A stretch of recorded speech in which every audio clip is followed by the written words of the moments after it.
Sunitha Williams మరియు Butch Wilmore వీరిద్దరూ కూడా అమెరికాకు చెందిన ఆస్ట్రోనట్స్. అమెరికా యొక్క అంతరిక్ష కేంద్రంను నాసాగా పిలుస్తారు. అదే మన భారతదేశ అంతరిక్ష కేంద్రంను ఇస్రోగా పిలుస్తారు.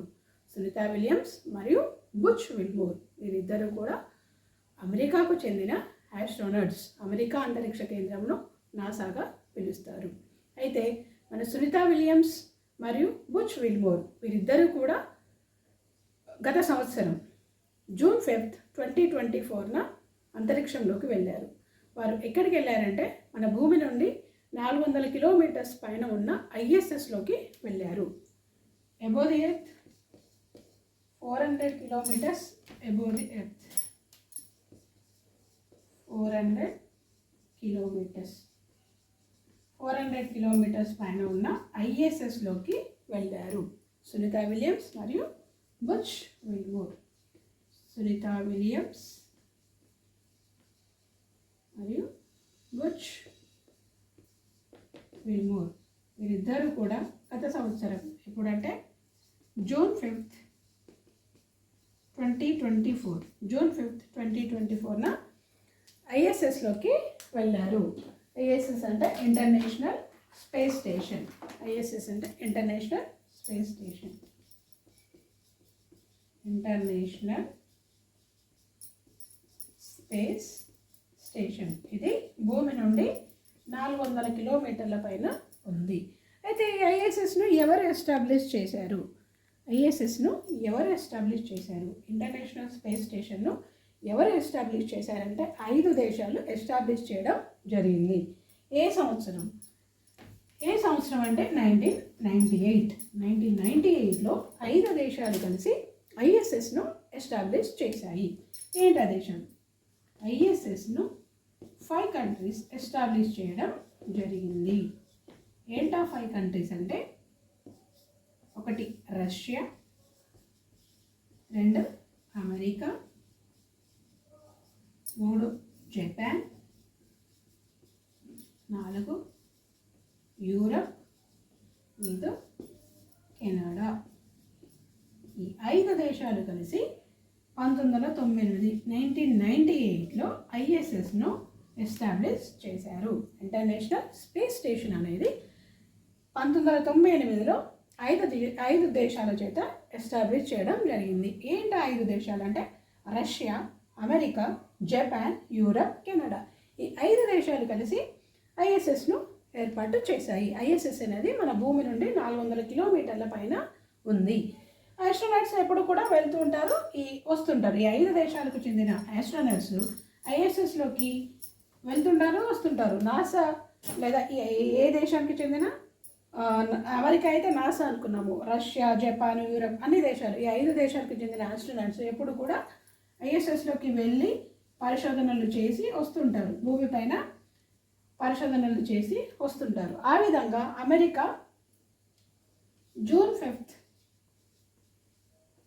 2024న సునీతా విలియమ్స్ మరియు బుచ్ విల్మోర్ వీరిద్దరిని కూడా ISSలోకి పంపించింది. అయితే వారికి 8 days షెడ్యూల్ చేస్తారు. 8 రోజులు అంతరిక్షంలోకి షెడ్యూల్ చేయడం జరిగింది.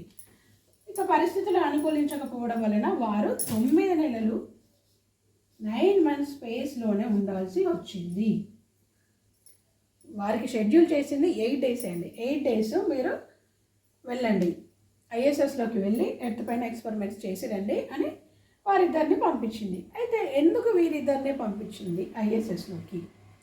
దానికంటూ ఒక కారణం ఉందండి. సునీతా విలియమ్స్ మరియు బుచ్ విల్మోర్ వీరిద్దరిని ఎందుకు పంపించిందంటే, యాక్చువల్గా అమెరికా అనేది తన సొంతంగా స్పేస్ షటిల్స్ను తయారు చేసుకునేదండి. సొంతంగా స్పేస్ షటిల్స్ తయారు చేసి వారు తయారు చేసిన స్పేస్ షటిల్స్లోనే ఆస్ట్రోనట్స్ను పంపించేవాళ్ళు, స్పేస్లోకి పంపించడం జరిగింది.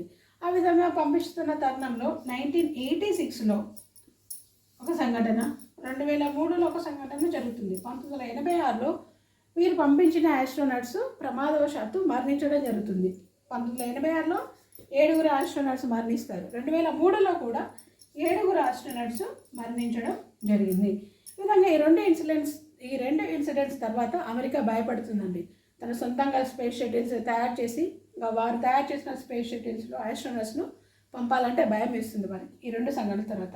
అయితే 2003లో జరిగిన ఇన్సిడెంట్లో మన భారతదేశానికి చెందిన కల్పన చావ్లా గారు మరణించడం జరిగింది. మన భారత సంతతి ఇండియన్ ఆర్జిన్కి చెందిన కల్పన చావ్లా గారు మరణించారు. సునీతా విలియమ్స్ గారు కూడా మన ఇండియన్ ఆర్జిన్ పర్సనే. వీరి ఫాదరు సునీతా విలియమ్స్ గారి ఫాదరు గుజరాత్ రాష్ట్రానికి చెందిన వ్యక్తి. ఓకే, అదే కల్పన చావ్లా గారు కూడా మన భారతదేశంలో పుట్టిన వ్యక్తి. భారతదేశంలో పుట్టి అమెరికాకు వెళ్ళి అక్కడ సెటిల్ అయిన పర్సన్ అనమాట.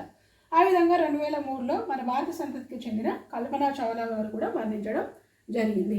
ఆ తర్వాత ఏమవుతుందంటే ఇక ఆస్ట్రోనాట్స్ను స్పేస్లోకి పంపించాలంటే అమెరికా ఇక రష్యా పైన డిపెండ్ అవుతుంది.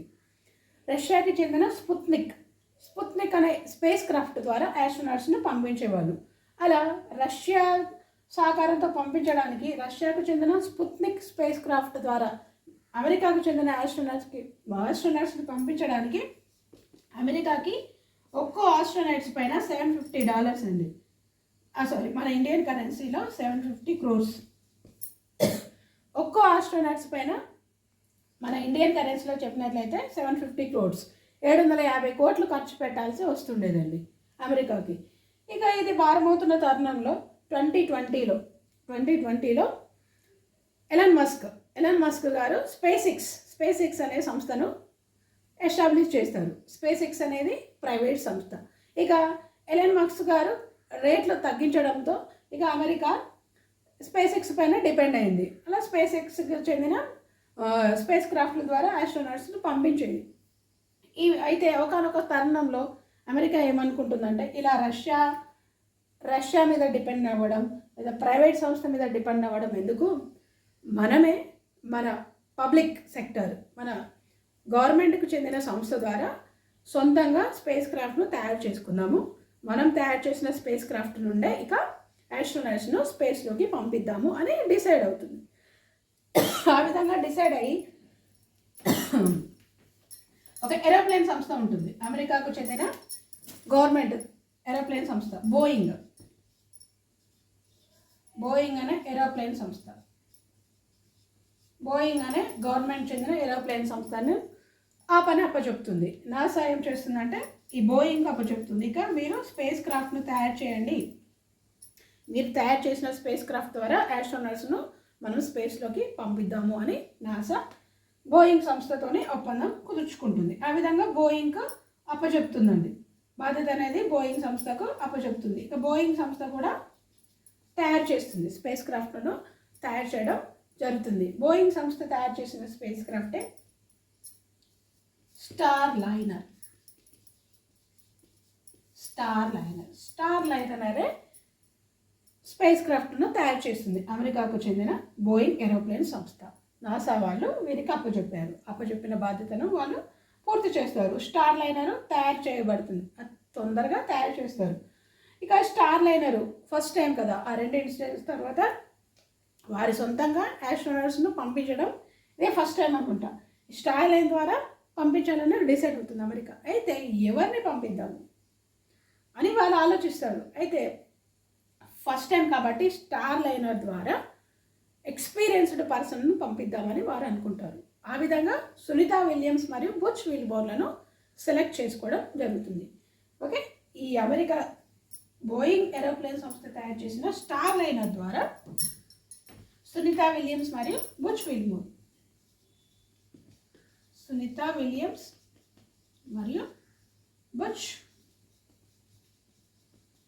విల్బోర్న్ వీరిద్దరూ కూడా జూన్ 5th 2024 జూన్ 5న స్టార్ లైనర్ ద్వారా ఐఎస్ఎస్లోకి పంపిస్తారు. నాసా స్టార్ లైనర్ ద్వారా వీరిద్దరిని ఐఎస్ఎస్లోకి పంపిస్తుంది.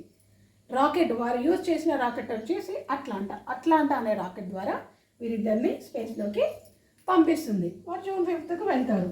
ఇక్కడ ఈ మన ఇంటర్నేషనల్ స్పేస్ స్టేషన్ అనేది ఇందులో అన్ని రకాల వసతులు ఉంటాయండి. ఆస్ట్రోనాట్స్కి కావాల్సిన అన్ని వసతులు ఉంటాయి. మనకు తెలుసు స్పేస్లో గ్రావిటేషనల్ ఫోర్స్ ఉండదు. గ్రావిటేషనల్ ఫోర్స్ ఇక్కడ ఉండదు. వారికి కావాల్సిన ఆక్సిజను, వారికి కావాల్సిన వసతులు అన్నీ కూడా ఇక్కడే ఉంటాయి. వారికి కావాల్సిన ఫుడ్ని భూమి నుండి పంపిస్తారు. వారు స్నానం చేయడానికి బాత్రూము, బెడ్రూము అలాంటివి ఉంటాయి. ఇక వాళ్ళు ఐఎస్ఎస్లో ఏంటంటే గ్రావిటేషనల్ ఫోర్స్ ఉండదు కాబట్టి అక్కడ వాళ్ళ బోన్ డెన్సిటీ అనేది తగ్గిపోతుంది. సో వాళ్ళు రోజు కూడా వ్యాయామం చేయాల్సి ఉంటుంది. వ్యాయామం చేయడానికి కూడా వారికి సపరేట్ ఏరియా అంటూ ఉంటుంది. ఈ విధంగా అన్ని రకాల వసతులు ఉంటాయి. ఆ విధంగా మన సునీతా విలియమ్స్ మరియు బచ్ విల్మోర్ వారిద్దరూ కూడా ఐఎస్ఎస్లోకి వెళ్తారు. ఇక్కడ డాకింగ్ ఏరియాస్ ఒక 4 డాకింగ్ ఏరియాస్ ఉంటాయండి. ఐఎస్ఎస్లో చాలా తక్కువ డాకింగ్ ఏరియాలు ఉంటాయి. ఇక వారు వెళ్ళిన స్టార్ లైనర్ను ఇక్కడ డాక్ చేయడం జరుగుతుంది. ఇక్కడ డాక్ చేసి లోపలికి వెళ్ళిపోతారు. ప్రతి ఆస్ట్రోనాట్ అంతే అండి, ఎప్పుడు కూడా వారికి షెడ్యూల్ చేయబడుతుంది. షెడ్యూల్ ప్రకారం వాళ్ళు ఐఎస్ఎస్లోకి వెళ్తారు, వారి పని పూర్తి చేసుకొని తిరిగి వస్తుంటారు. ఆ విధంగా ఇలా డాకింగ్ ఏరియాలో వారి స్టార్ లైనర్ను డాక్ చేస్తారు. అంటే ఇక్కడ మన పార్కింగ్గా చెప్పవచ్చు. ఇలా పార్క్ చేయడం జరుగుతుంది, వెళ్ళిపోతారు. అయితే 8 డేస్ వాళ్ళకి షెడ్యూల్ చేయడం జరిగింది. 8 డేస్ కాస్త 9 months అనుకోకుండా 9 నెలలు వాళ్ళు స్పేస్లోనే గడపాల్సి వస్తుంది. ఎందుకంటే స్టార్ లైనర్ అనేది ఇందులో హీలియం లీకేజ్ అనేది జరుగుతుందండి. వాళ్ళు స్టార్ లైనర్ ద్వారా వెళ్ళారు కదా, ఇక వాళ్ళు పంపించిన రాకెట్ ఉంది కదా అట్లాంటా అనే రాకెట్ వీరిని ఇక్కడ డాకింగ్ చేసేసి అది తిరిగి రాకెట్ అదొకటి మాత్రమే వస్తుంది. తర్వాత స్టార్ లైనరే సునీతా విలియమ్స్ మరియు బచ్ విల్మోర్ వారిద్దరిని మళ్ళీ ఎర్త్ పైకి తీసుకురావాల్సిన బాధ్యత స్టార్ లైనర్ది. అయితే స్టార్ లైనర్లో హీలియం లీకేజీ జరుగుతుందండి. హీలియం లీకేజీ జరుగుతుంది, అందులో కొన్ని క్లస్టర్స్ కూడా పనిచేయడము అయిపోతుంది. అయితే ఇక వారిద్దరిని ఏమంటుందంటే నాసా, ఇక మీరిద్దరు కూడా ఇది రిపేర్ అయిన తర్వాతనే తిరిగి భూమిపైకి రండి అని వారికి తెలియజేస్తుందండి. ఇక వారిద్దరు ఆ విధంగా గడుపుతుంటారు. ఇక అది ఎంతటికీ బాగా అవ్వదండి. హీలియం లీకేజ్ అనేది ఆ విధంగానే ఉంటుంది. ఇక వారికి భయం వేస్తుంది, నాసా వాళ్ళకి భయం వేస్తుంది. ఇక మీరు ఇప్పుడే రాకండి, ఇంక కొన్ని రోజులు మీరు అక్కడే ఉండండి అంటారు.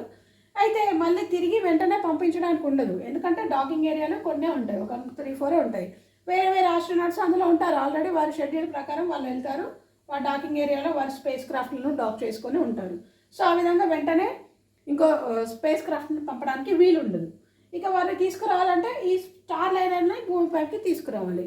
ఆ విధంగా స్టార్ లైనర్ను సెప్టెంబర్ మంత్లో భూమిపైకి తీసుకొస్తారండి. సెప్టెంబర్ మంత్లో స్టార్ లైనరు సునీతా విలియమ్స్ మరియు బచ్ విలియమ్స్ అక్కడ వదిలేసి స్టార్ లైనర్ మాత్రమే భూమిపైకి వస్తుంది. అది సేఫ్గానే ల్యాండ్ అవుతుందండి. స్టార్ లైనరు ఎలాంటి ప్రమాదం లేకుండానే ల్యాండ్ అవుతుంది. ఇక వారే ఇప్పుడే తిరిగి రావడానికి వీలు ఉండదన్నమాట. ఎవరైనా ఆస్ట్రోనాట్స్ వెళ్తే వారిని రావాల్సి ఉంటుంది. ఆ విధంగా ఏమవుతుందంటే ఒక ఇద్దరికి షెడ్యూల్ చేయబడుతుంది. అక్టోబర్ మంత్లో ఒక ఇద్దరికి షెడ్యూల్ చేస్తారండి. ఒక ఇద్దరు ఆస్ట్రోనాట్స్ షెడ్యూల్ చేస్తారు. ఎవరికి ఆ బాధ్యత చెప్తారంటే ఎలాన్ మాస్క్కి చెందిన స్పేస్ ఎక్స్ కంపెనీ ఉంది కదా, ఈ స్పేస్ ఎక్స్ కంపెనీ ద్వారా ఇద్దరు ఆస్ట్రోనాట్స్కి షెడ్యూల్ చేయబడుతుంది. ఐఎస్ఎస్లోకి షెడ్యూల్ చేయడం జరుగుతుంది. అయితే ఈ నాసా స్పేస్ ఎక్స్ను సంప్రదిస్తుంది. మీరు ఎలాగో ఆస్ట్రోనాట్స్ను పంపిస్తున్నారు కదా, మీరు ఇంకో ఇద్దరికి సీట్స్ కేటాయించండి అని చెప్తుంది. ఆ విధంగా ఎలాన్ మస్క్కి చెందిన క్రూ 9 అండి, దీన్ని క్రూ 9 మిషన్ అని పెట్టారు. Crew 9 mission freedom capsule, crew 9 mission freedom capsule. ఈ క్యాప్సూల్ను పంపించడం జరిగింది. ఇందులో ఇద్దరు ఆస్ట్రోనాట్స్ వెళ్తున్నారు కదా, వారితో పాటు ఎక్స్ట్రా 2 సీట్లు వచ్చేటప్పుడు వీరిద్దరిని తీసుకురావడానికి 2 సీట్లు ఎక్స్ట్రా కేటాయిస్తారు. ఆ విధంగా క్రూ 9 ఫ్రీడమ్ క్యాప్సూల్ అనేది వెళ్తుంది. అక్టోబర్ మంత్లోనే వెళ్తుంది. అయితే వెంటనే తిరిగి రావచ్చు కదా, ఆ విధంగా ఉండదు. వీరికి ఏంటంటే 6 months షెడ్యూల్ చేస్తారు. వారు మార్చి వరకు అక్కడే ఉండాల్సి వస్తుంది. సో వీరు అక్కడికి వెళ్ళిన తర్వాత వారితో పాటు సునీతా విలియమ్స్ మరియు బచ్ విల్మోర్ కూడా ఉండాల్సిందే. ఆ విధంగా వాళ్ళు మార్చ్ మంత్ వరకు అక్కడే టైం స్పెండ్ చేస్తారు. ఇక్కడ క్రూ 9 మిషన్ అనేది క్రూ 9 క్యాప్సూల్ అనేది ఇక్కడ డాక్ చేయడం జరుగుతుంది. వాళ్ళు లోపలికి వెళ్ళిపోతారు. ఆ విధంగా 6 months గడుపుతారు. మన ఇండియన్ టైం ప్రకారం అయితే ఈరోజు మార్చి 19న భూమిపైకి వచ్చారు. మార్చి 19న భూమిపైకి వచ్చారు. అమెరికా అయితేనేమో మార్చి 18th, మనకు అంటే వాళ్ళు ఒక రోజు వెనకాల ఉంటారు కదా. అమెరికా టైం ప్రకారము మార్చి 18న సునీతా విలియమ్స్ మరియు బచ్ విల్మోర్ మరో ఇద్దరు ఆస్ట్రోనాట్స్తో భూమిపైకి సేఫ్గా తిరిగి రావడం జరిగింది. వారి ప్రయాణం 8 days అనుకున్నారు. 8 days షెడ్యూల్ కాస్త 9 months అయిందండి. 9 నెలలు వాళ్ళు అక్కడే గడపాల్సి వచ్చింది. ఓకే.